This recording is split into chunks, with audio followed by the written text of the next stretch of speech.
مگر موت ابھی اس بے ضمیر غلام سے بہت دور تھی۔ ایک تو عورت کی جسمانی کمزوری اور دوسرے گھبراہٹ کا غلبہ، ان دونوں چیزوں نے مل کر ارجمند ناہید کو ناکامی سے دوچار کر دیا۔ ملک کافور کے دائیں شانے پر ہلکا سا زخم آیا۔ اس نے پلٹ کر ارجمند کی کلائی پکڑ لی اور زور زور سے چیخنے لگا۔ عشرت قدے کے محافظ سپاہی دوڑتے ہوئے ملک کافور کے قریب پہنچے۔ پرشور آوازیں سن کر سلطان بھی کمرے سے باہر نکل آیا۔ علاؤدین کے ہاتھ میں شمشیر بے نیام تھی اور چہرہ غصے کی آگ سے دہک رہا تھا۔ کیا تم بد نصیبوں کو نہیں معلوم کہ شاہ کے آرام میں خلل ڈالنے کا کیا انجام ہوتا ہے؟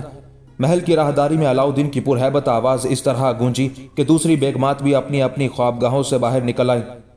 اس تصور سے کسی کو نیند نہیں آئی تھی کہ ان کا شوہر 8 ماہ بعد چتوڑ سے واپس لوٹا تھا اور ابھی تک کسی بیگم کو شرف باریابی نہیں بخشا تھا۔ اس کے برعکس درباری رقاصائیں شاہ کا دل بہلا رہی تھی اور شاہ کو احساس تک نہیں تھا کہ اس کے انتظار میں وہ عورتیں زندگی کے دوزخ میں جل رہی تھی جن کے بے شمار حقوق تھے اور وہ حقوق مسلسل غصب کیے جا رہے تھے۔ کون بے ادب ہمارے سرہانے کھڑے ہو کر چیخا تھا؟ علاؤدین نے اپنے محافظ سپاہیوں سے انتہائی قہرناک لہجے میں پوچھا۔ چونکہ ملک کافور کی چیخیں عشرت قدے کے قریب گونجی تھی، اس لیے علاؤدین نے جرم کی شدت ثابت کرنے کے لیے اپنی خوابگاہ اور سرہانے کی تشبیہ استعمال کی تھی۔ سردار ملک کافور زخمی ہو گئے، ایک محافظ سپاہی نے ڈرتے ڈرتے کہا۔ اسے خود اپنی زندگی بھی خطرے میں نظر آنے لگی تھی۔ ملک کافور کے متعلق یہ حکم شاہی بہت پہلے نافذ کر دیا گیا تھا کہ اگر ملک کو جسمانی طور پر کوئی تکلیف پہنچی تو یہ وحشیانہ عمل خود سلطان پر حملے کے مترادف ہوگا۔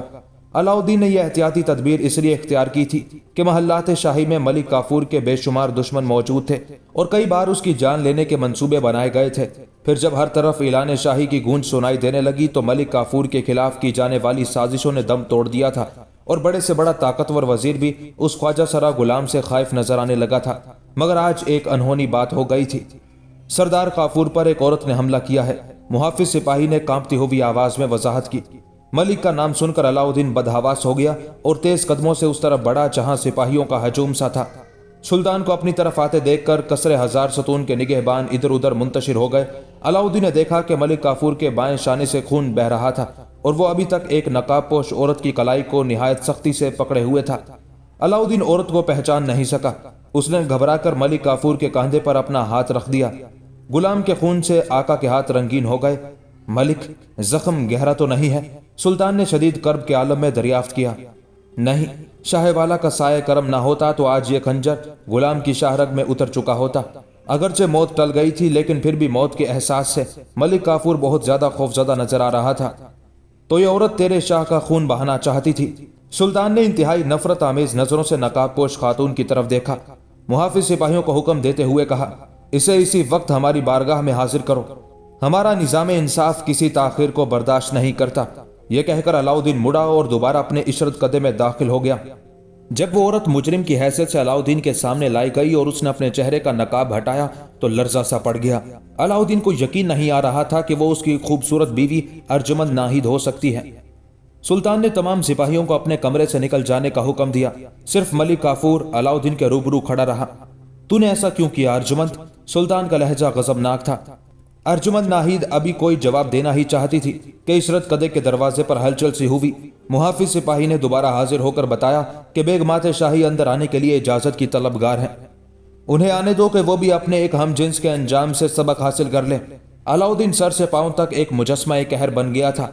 بیگمات لرزتے قدموں کے ساتھ سلطان کے عشرت قدے میں داخل ہوئی۔ گجرات کی رانی ملکہ جہاں کملا دیوی سب سے آگے تھی۔ تمہارے آنے کا سبب؟ علاؤدین کی آواز میں نرمی کا شائبہ تک نہ تھا۔ ہم شاہ والا سے درخواست کرنے آئے ہیں کہ سرلا دیوی بے قصور ہے۔ علاؤدین نے قہر آلود نظروں سے اپنی بیویوں کی طرف دیکھا اور پھر ارجمند ناہید سے مخاطب ہوا۔ آخر تو نے ہمارے جاری کردہ حکم کا مذاق کیوں اڑایا؟ میں شاہ کے حکم کے خلاف سرکشی کا تصور بھی گناہ سمجھتی ہوں۔ ارجمند ناہید باوقار لہجے میں بول رہی تھی۔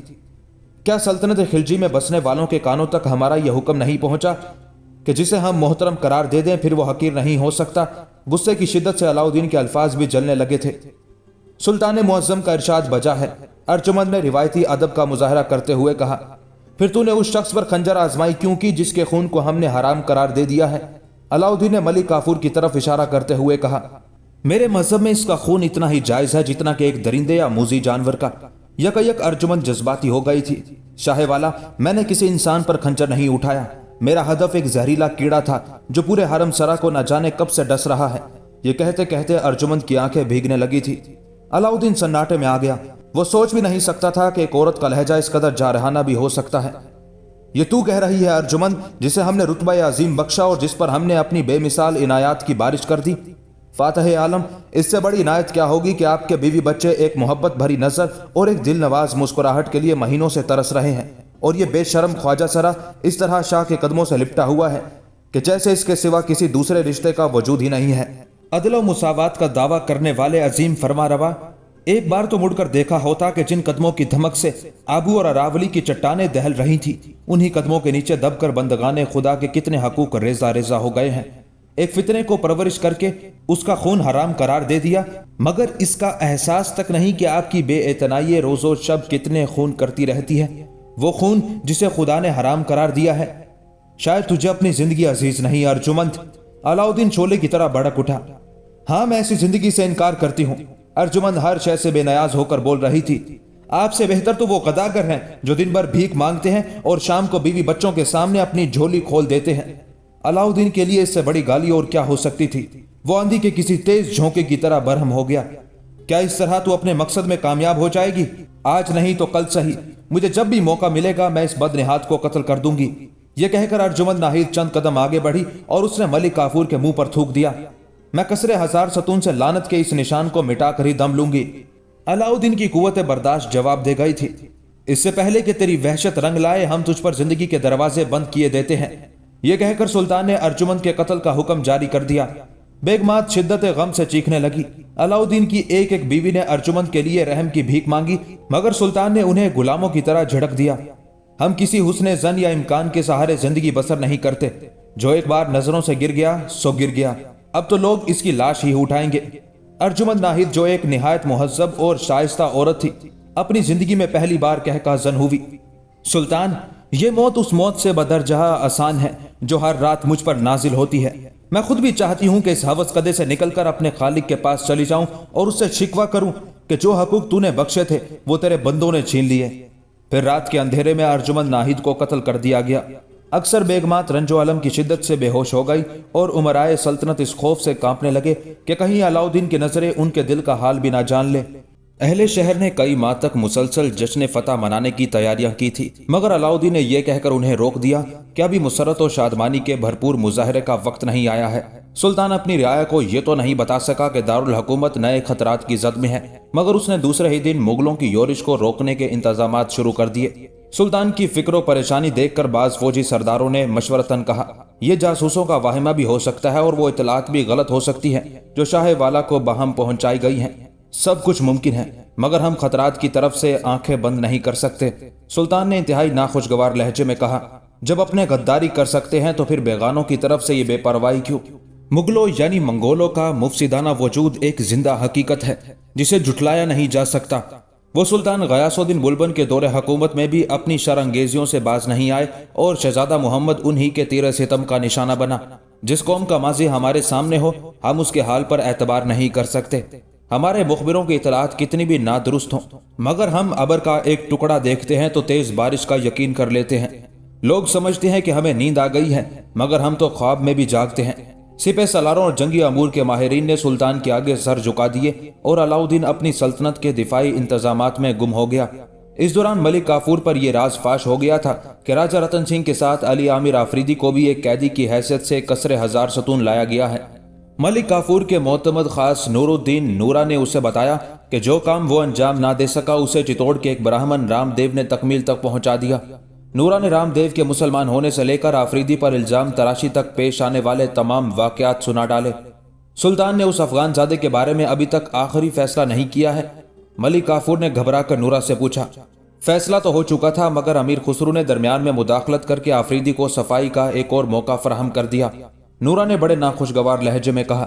ملک کافور حضرت امیر خسرو کا ذکر سن کر بھڑک اٹھا۔ اسے شاعری کے سوا آتا ہی کیا ہے؟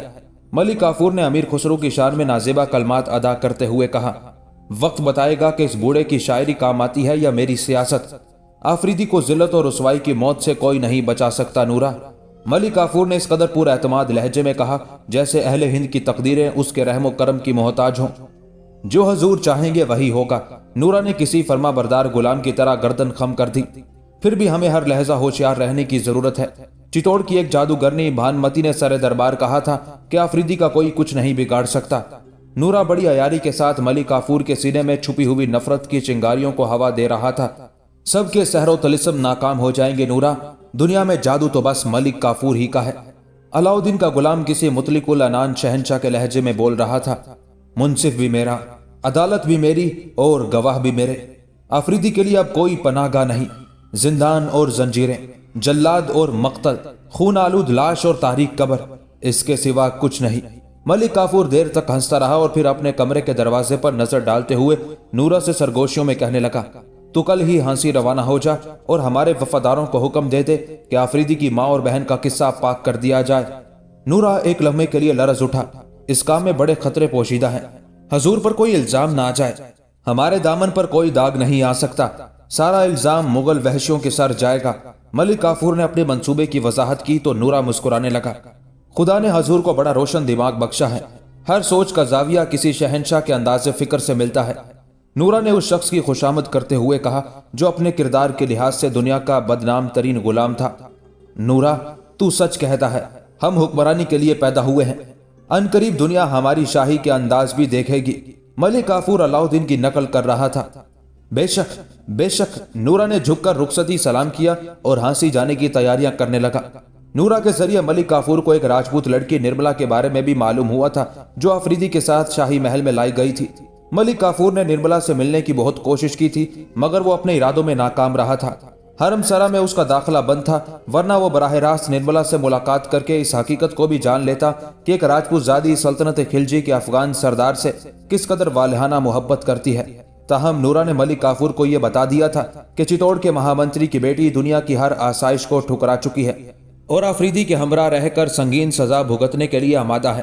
ملک کافور نے یہ خبر بڑی حیرت سے سنی تھی۔ پھر اس نے دیگر امراء سے بات بھی معلوم کر لی کہ سلطان نے آفریدی کے مقدمے کا فیصلہ اس وقت تک کے لیے ملتوی کر دیا ہے جب تک سیاسی فضا پرسکون نہیں ہو جاتی۔ ملک کافور یہ سن کر مطمئن ہو گیا کہ ابھی اس کی ریشہ دوانیوں کے لیے کافی وقت ہے۔ پھر اس نے رام دیو سے ملاقات کی۔ رام دیو پہلی ہی نظر میں پہچان گیا کہ آنے والا کون ہے۔ ملک کافور نے فوری طور پر اس سے آفریدی کا ذکر نہیں کیا بلکہ علم نجوم پر گفتگو کرتے ہوئے کہنے لگا، مجھے بتانے والوں نے بتایا ہے کہ آپ زمین و آسمان دونوں کی خبر رکھتے ہیں۔ تعریف اور خوشامد انسان کی خوفناک کمزوریاں ہیں۔ رام دیو بھی اپنے بارے میں ستائشی الفاظ سن کر بدمست ہو گیا۔ پھر ملک کافور نے اپنے مستقبل کے بارے میں پوچھا تو رام دیو کاغذ پر کچھ لکیریں کھینچنے لگا۔ یہ علاؤدین کے غلام کی قسمت کا ذائچہ تھا۔ رام دیو ستاروں کی رفتار دیکھ کر حیران رہ گیا۔ اس نے ملک کافور کو بتایا کہ وہ عروج حاصل کرتے کرتے ایک دن اپنے سر پر تاج شاہی سجا لے گا۔ یہ سن کر ملک کافور کی آنکھوں میں اقتدار کے پرکیف خواب کروٹیں لینے لگے، مگر اس نے رام دیو کو منع کر دیا کہ وہ اس ملاقات کا ذکر کسی سے نہ کرے اور اپنی پیش گوئی کو ہونٹوں کی قید ہی میں رہنے دے۔ اگر اس نے مذاق میں بھی یہ بات کسی سے کہہ دی تو وہ سلطان کے عتاب کا نشانہ بن جائے گا۔ رام دیو نے چند لمحوں میں ملک کافور کی شخصیت کا جائزہ لے لیا تھا اور اسے اس بااثر غلام کے چہرے میں اپنی ذاتی کامیابیوں کے روشن امکانات نظر آ رہے تھے۔ ملک کافور یہ کہہ کر اٹھ کھڑا ہوا کہ وہ آئندہ بھی رام دیو سے ملاقاتیں کرے گا اور اس کے روحانی علوم کی روشنی میں مناسب قدم اٹھائے گا۔ اس طرح ملک کافور اور رام دیو کے درمیان ایک خصوصی تعلق قائم ہو چکا تھا اور دونوں چالباز اپنے اپنے مفادات کے لیے ایک دوسرے کو فریب دینے کی کوشش کر رہے تھے۔ نور الدین نورا ملک کافور کے خوفناک منصوبے کو تکمیل تک پہنچانے کے لیے دہلی سے ہانسی روانہ ہو چکا تھا۔ آفریدی کی والدہ شائستہ بیگم اور بہن عالیہ اپنے آبائی مکان میں ایک قیدی کی سی زندگی گزار رہی تھی۔ ملک کافور کے سپاہی ہر وقت مکان کے باہر پہرا دیتے رہتے تھے۔ اس دوران شائستہ بیگم نے حضرت بابا فرید کے خلیفہ حضرت شیخ جمال الدین ہانسوی رحمۃ اللہ علیہ کے مزار مبارک پر حاضری دینے کی بھی درخواست کی تھی، مگر سپاہیوں نے یہ کہہ کر انکار کر دیا تھا کہ انہیں گھر سے نکلنے کی اجازت نہیں ہے۔ شائستہ بیگم نے سپاہیوں سے اپنے بیٹے کے متعلق دریافت کیا تو جواب دیا کہ وہ کسی آفریدی کو نہیں جانتے۔ پھر شائستہ بیگم نے اپنی نظر بندی کا سبب پوچھا تو کہا گیا کہ وہ لوگ دربار شاہی کے ماتوب ہیں، اس لیے کہ ان کی آزادیاں سلب کر لی گئی ہیں۔ شائستہ بیگم ایک حوادث آشنا عورت تھی۔ اپنی 60 سالہ زندگی میں انہوں نے بے شمار خونی انقلابات دیکھے تھے۔ آفریدی کی طویل غیر حاضری اور اپنی نظر بندی کے بعد شائستہ بیگم نے سمجھ لیا تھا کہ پھر کوئی جاگداز حادثہ پیش آنے والا ہے، اس لیے وہ شب و روز اپنے خدا کے حضور سجدہ ریز رہتی تھی اور آفریدی کے حق میں دعائیں کرتی رہتی تھی۔ عالیہ آفریدی اپنی نوعمری کے سبب گھبرا کر کبھی کبھی رونے لگتی تھی۔ اس موقع پر شائستہ بیگم اپنی بیٹی کو گریہ و زاری سے باز رہنے کی تلقین کرتی تو اس قوم کی وارث ہے جس نے موت کا استقبال بھی مسکراہٹوں کے ساتھ کیا ہے۔ تیرے بزرگوں نے اپنے خدا سے بے آبروئی کی زندگی کبھی طلب نہیں کی۔ تو بھی دعا کر کے سانسوں کا یہ سلسلہ منزل ایمان پر جا کر ٹھہر جائے۔ عالیہ خاموش ہو جاتی اور دل ہی دل میں آفریدی کی سلامتی کے لیے دعائیں کرنے لگتی۔ وہ بڑی جان نثار اور محبت کرنے والی بہن تھی۔ اپنی تکلیفوں سے زیادہ بھائی کے مصائب کا خیال کرتی اور پھر یہی احساس اسے آنسو بہانے پر مجبور کر دیتا۔ نور الدین نورا ہانسی پہنچ چکا تھا اور اس انتظار میں تھا کہ کب مغلوں کی آمد کا گلگلہ بلند ہو اور کب وہ ملک کافور کے شرمناک منصوبے پر عمل کرے۔ تقریباً 15 دن بعد ایسی خبریں ملنے لگی کہ مغل وحشی اپنی تمام تر صفاقیوں کے ساتھ دہلی کی طرف بڑھ رہے ہیں۔ نورا کو اسی لمحے کا انتظار تھا۔ پھر جب آدھی رات کے قریب شائستہ بیگم، عالیہ آفریدی اور دوسرے پڑوسی سوئے ہوئے تھے، ملک کافور کے سپاہیوں نے بیک وقت کئی مکانوں پر مٹی کا تیل چھڑک کر آگ لگا دی۔ تیل اس قدر زیادہ مقدار میں استعمال کیا گیا تھا کہ دیکھتے ہی دیکھتے آگ کے شعلوں نے تقریباً پورے محلے کو اپنی لپیٹ میں لے لیا۔ ہر طرف ایک کوہرام سا برپا تھا، کسی کو کسی کی خبر نہیں تھی۔ اس ناگہانی حادثے نے لوگوں کے حواس چھین لیے تھے۔ ملک کافور کے سپاہیوں نے افراتفری اور انتشار سے فائدہ اٹھاتے ہوئے برتنوں میں تیل بھر بھر کے آفریدی کے مکان کے اندر پھینکا۔ پہلے تو کسی کو ہوش ہی نہیں تھا، لیکن پھر بھی اگر کسی نے سپاہیوں کو مصروف عمل دیکھا تو وہ یہی سمجھا کہ سلطان کے فوجی بھی آگ بجھانے میں مدد کر رہے ہیں۔ اب کسی کو کیا پتا کہ سپاہیوں کے برتنوں میں پانی نہیں، آگ بھری ہوئی تھی۔ شعلے اتنی تیزی سے بڑھ گئے کہ شائستہ بیگم اور عالیہ آفریدی کمرے سے نکل کر صحن تک بھی نہیں پہنچ سکی۔ سپاہیوں نے عقبی دیوار پر چڑھ کر بہت سا تیل مکان کے آنگن میں بھی پھینک دیا تھا۔ نتیجتاً چند لمحوں میں دونوں ماں بیٹی کے گرد آگ کا ایک حصار کھینچ دیا گیا۔ عالیہ بے اختیار ہو کر مدد کے لیے چیخنے لگی، مگر شائستہ بیگم نے ایسی لرزہ خیز ساعتوں میں بھی صورتحال کو سمجھ لیا تھا۔ صرف انہی کا مکان نہیں، پڑوسیوں کے گھر بھی جل رہے تھے۔ جب پوری فضا ہی شعلوں میں گر گئی ہو تو مدد کے لیے کون آتا؟ شائستہ بیگم نے عالیہ کو اپنی چادر میں چھپا لیا۔ ان کی تدبیر ایک جذباتی حرکت سے زیادہ حیثیت نہیں رکھتی تھی۔ وہ اپنی مامتا سے مجبور تھی، اس لیے بیٹی کو آگ کی لپٹوں سے بچانے کی کوشش کر رہی تھی۔ جان بچانے کی جدوجہد کے یہ لمحات بھی بہت مختصر تھے۔ شائستہ بیگم عالیہ کو لے کر اس امید پر صحن کی طرف بڑھی کہ شاید کچھ آگے پہنچنے کے بعد بڑھے شعلوں کا سلسلہ ختم ہو جائے گا، مگر یہ ان کی خوش گمانی تھی۔ ملک کافور کے سپاہیوں نے مکان میں ہر طرف آگ کی دیواریں کھڑی کر دی تھی۔ وہ ایک دیوار کو عبور کرتی تو دوسری مزاحم ہو جاتی۔ بمشکل نصف صحن تک ہی پہنچی ہوں گی کہ شائستہ بیگم اور عالیہ کے کپڑوں میں آگ لگ گئی۔ عالیہ جسم کی سوزش سے گھبرا کر علیحدہ ہونا چاہتی تھی، مگر شائستہ بیگم نے اسے الگ نہیں ہونے دیا۔ وہ اسے اپنے بازوؤں میں لیے آگے بڑھتی رہی۔ دھوئیں اور شعلوں کی کثرت نے عقبی دروازے کا راستہ بھی گم کر دیا تھا۔ کچھ دیر بعد شائستہ بیگم کی قوت برداشت جواب دے گئی اور وہ زمین پر گر پڑی۔ آگ کے عفریت اپنی سرخ زبانوں سے ماں اور بیٹی کے جسموں کو ڈستے رہے۔ اے خدا، میں تیرے فیصلے سے راضی ہوں، مگر آفریدی کو دونوں جہاں میں آگ کے عذاب سے محفوظ رکھنا۔ یہ شائستہ بیگم کے آخری الفاظ تھے۔ اس کے بعد وہ اور عالیہ راکھ کا ڈھیر بن گئی۔ 1,20,000 مغلوں کا لشکر اپنے سردار ترگی کی قیادت میں بڑی تیز رفتاری کے ساتھ دہلی کی طرف بڑھ رہا تھا۔ تمام راستے مسدود ہو چکے تھے اور علاؤدین کے دوسرے سپہ سالار اپنی اپنی فوجوں کو لے کر مرکز تک پہنچنے سے قاصر تھے۔ ترگی دریائے جمنا کے کنارے خیمہ زن ہوا۔ سلطان اپنے سپاہیوں کی قلت اور مغلوں کی کثرت سے ہراساں نظر آنے لگا۔ پھر بھی وہ نہایت حوصلہ مندی کے ساتھ دہلی سے نکلا اور سیری میں مقیم ہو گیا۔ اس نے چاروں طرف گہری خندقیں کھدوائیں اور اپنی لشکرگاہ کے آس پاس خار بندی کرا کے مغلوں کے فوری حملے کو روکنے کی کوشش کی۔ اس طرح علاؤدین کچھ دن کے لیے اپنی عسکری قوت کو بچانے میں کامیاب ہو گیا تھا، مگر مغلوں نے دہلی کے تمام نواحی علاقوں پر قبضہ کر لیا تھا۔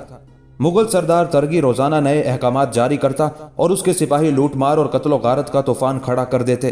مغلوں نے کئی بار خاص شہر دہلی پر حملہ کر کے اناج کے ذخائر لوٹ لیے، لیکن رعایا کو پریشان نہ کیا۔ یہ بڑی مایوس کن صورتحال تھی جس نے علاؤدین جیسے آہنی اعصاب رکھنے والے انسان کی بھی نیندیں اڑا دی تھی۔ حالات اس وقت اور بھی خراب ہو گئے جب مغلوں نے خندقیں عبور کی اور خاردار راستے سے گزر کر علاؤدین کے لشکر پر کئی حملے کیے، بہت سے سپاہیوں کو ہلاک کر ڈالا اور بے شمار فوجیوں کو زخمی کیا۔ مغلوں کی یہ تخریب کاریاں مسلسل 1.5 ماہ سے جاری تھی اور علاؤدین کا اقتدار اس مریض کی مانند نظر آ رہا تھا جو اپنی زندگی کی آخری سانسیں لے رہا ہو۔ ایک طرف سلطان کی فوجی طاقت کم ہوتی جا رہی تھی اور دوسری جانب مغلوں کے حوصلے بلند ہوتے جا رہے تھے۔ علاؤدین بار بار ان راستوں پر نظر ڈالتا جن سے گزر کر تازہ دم لشکر آنے والے تھے، پھر اس کی تھکی ہوئی نگاہیں واپس لوٹ آتی۔ راہیں سنسان پڑی تھی اور علاؤدین لہجہ با لہجہ نئی مایوسیوں کا شکار ہوتا جا رہا تھا۔ وحشی مغلوں کے محاصرے کو 2 ماہ گزر چکے تھے۔ اب علاؤدین کی وہی کیفیت تھی جس سے کچھ دن پہلے راجپوت سمراٹ دوچار ہو چکا تھا۔ کیسا عجیب انقلاب تھا کہ دیکھتے دیکھتے دہلی چتوڑ بن گئی تھی اور خود علاؤدین راجہ رتن سنگھ کی طرح بے دست و پا نظر آ رہا تھا۔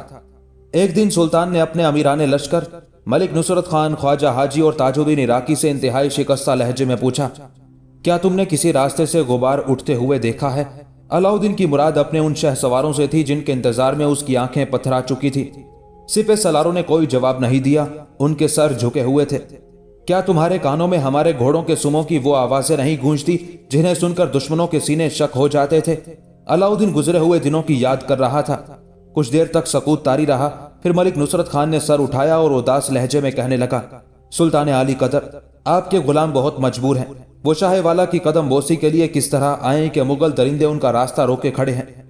آنے والے واقعتاً مجبور ہیں یا موت کے خوف نے ان کے قدموں کو جکڑ لیا ہے؟ علاؤدین کا لہجہ یکایک غضبناک ہو گیا تھا۔ نہیں فاتح عالم، آپ کے جان نثاروں نے کبھی موت کی پرواہ نہیں کی، ملک نصرت خان نے پرجوش آواز میں کہا۔ وہ سلطان کو بدگمانی سے بچانا چاہتا تھا۔ مغل سردار ترگی نے آپ تک پہنچنے کے تمام راستے بند کر دیے ہیں۔ دہلی کی طرف آنے والی ہر شاہراہ پر دشمنوں کا ہجوم ہے۔ آپ کے نمک خوار یقیناً کسی مناسب موقع کے منتظر ہوں گے۔ اگر انہیں ایک سوراخ کی جگہ بھی مل گئی تو وہ اسے کھود کر کشادہ کر دیں گے اور کسی نہ کسی طرح اپنے شہنشاہ کی خدمت میں حاضر ہو جائیں گے۔ کیا وہ اس وقت پہنچیں گے جب ان کے شاہ کا تاج درندوں کی ٹھوکروں میں ہوگا؟ علاؤدین بہت زیادہ برہم نظر آ رہا تھا۔ کیا وہ اس وقت غلامی کا حق ادا کریں گے جب قبائل شاہی کی دھجیاں اڑ چکی ہوں گی اور خلجیوں کا عظیم وارث اپنے خون میں نہایا ہوا فرش خاک پر تڑپ رہا ہوگا؟ سپہ سالاروں نے اپنی زندگی میں پہلی بار علاؤدین کو اس قدر پریشان دیکھا تھا۔ نہیں شاہ، غلاموں کی زندگی میں وہ وقت کبھی نہیں آئے گا، ملک نصرت خان نے اپنی شمشیر کے قبضے پر ہاتھ رکھتے ہوئے کہا۔ آنے والے آتے رہیں گے، مگر جو غلام اس وقت موجود ہیں انہیں حکم دیجئے کہ وہ آگے بڑھ کر موت کا زاویہ تبدیل کر دیں یا خود اس کے منہ کا لقمہ بن جائیں۔ نصرت خان، علاؤدین نے چیخنے کے سے انداز میں کہا، کیا تو یہ چاہتا ہے کہ میں اپنے دست و بازو بھی موت کے منہ میں دے کر ایک احمق تماشائی بن جاؤں؟ اس طرح شاہ کو یقین تو آ جائے گا کہ ابھی دنیا میں رسم وفا باقی ہے اور گردش کے وقت نمک خواروں نے اپنے آقا کا ساتھ نہیں چھوڑا ہے۔ ملک نصرت خان اس قدر جذباتی ہو گیا تھا کہ اس کی پلکیں بھیگنے لگی تھی۔ میں تمہاری وفاؤں پر شک نہیں کرتا۔ علاؤدین نے تحسین آمیز نظروں سے پہلے ملک نصرت خان کی طرف دیکھا اور پھر دوسرے امیران لشکر پر نگاہ کی۔ میری خوش بختی میں تمہاری سرفروشیاں بھی شامل ہیں۔ اب کسی حکمران کو ایسے جانباز سپاہی شاید ہی میسر آئے۔ تم میرے احکام کو نافذ کرنے والے، میرے منصوبوں میں حقیقت کا رنگ بھرنے والے اور میرے ایک اشارے پر اپنی جانوں کا نذرانہ پیش کر دینے والے، وہ اطاعت شعار ہو جس پر تاریخ و وفا ہمیشہ ناز کرے گی۔ تم میرا وہ اعتبار ہو کہ جس کے بغیر میں فتح کا تصور بھی نہیں کر سکتا۔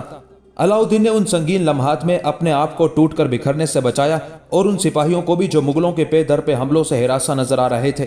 علاؤدین صرف اپنی قوت ارادی سے دشمنوں کا سامنا کر رہا تھا، ورنہ جنگی نقطہ نظر سے وہ شکست کے بہت قریب پہنچ چکا تھا۔ داخلی اعتبار سے اس کی مملکت میں بڑا انتشار تھا۔ مغلوں نے پرامن شہریوں کا قتل عام تو نہیں کیا تھا، مگر جہاں تک ان کی شر انگیزیوں کا تعلق تھا تو وہ عام رعایا کا مال و اسباب لوٹ چکے تھے اور مقامی املاک کو سخت نقصان پہنچا رہے تھے۔